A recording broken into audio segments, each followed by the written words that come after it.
প্রিয় দর্শক, কেমন আছেন? আশা করি ভালো আছেন। তো আজকে দেখেন কোন জায়গায় আছি।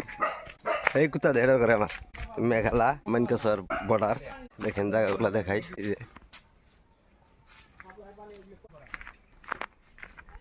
প্রায় এই জায়গা থেকে তুরা কত দূরে ভাই হবো? ওই এই জায়গা থেকে তুরা কত দূর হবো? বললে আধা ঘন্টা না বলুন যায়। তো বন্ধুরা দেখেন, এই যে তুরা পড়ায় পাইছি মেঘালার ভিতরে আমরা এই পাহাড়ে যে দেখাইতেছি। প্রিয় দর্শক দেখেন, এই যে আমরা বাইরে গেতেছি, এই যে পাহাড়ের উপরে উঠছি। দেখামু পাহাড়ের উপরে থেকে ডাউনের দিকে দেখামু। দেখবেন পাহাড়ের উপরে বসতি আর কি মানকেশ্বরের পাশাপাশি জায়গা। অপলো আধা ঘন্টা রাস্তা গেলি এদিকে তুরা, এদিকে মানকেশ্বর। মেঘালয় সাইড গেলি মানকেশ্বর, এই তুরা। এখানে পুরা গাছ গুজালি দেখা যায় না, সেগুন শাল। এই পাহাড়ের উপরে উপরে বাড়ি ঘর, এই যে বাড়িটা যামু। প্রিয় দর্শক, এই যে দেখেন মোটামুটি পাহাড়ের উপরে আমরা মোটামুটি ১,৫০০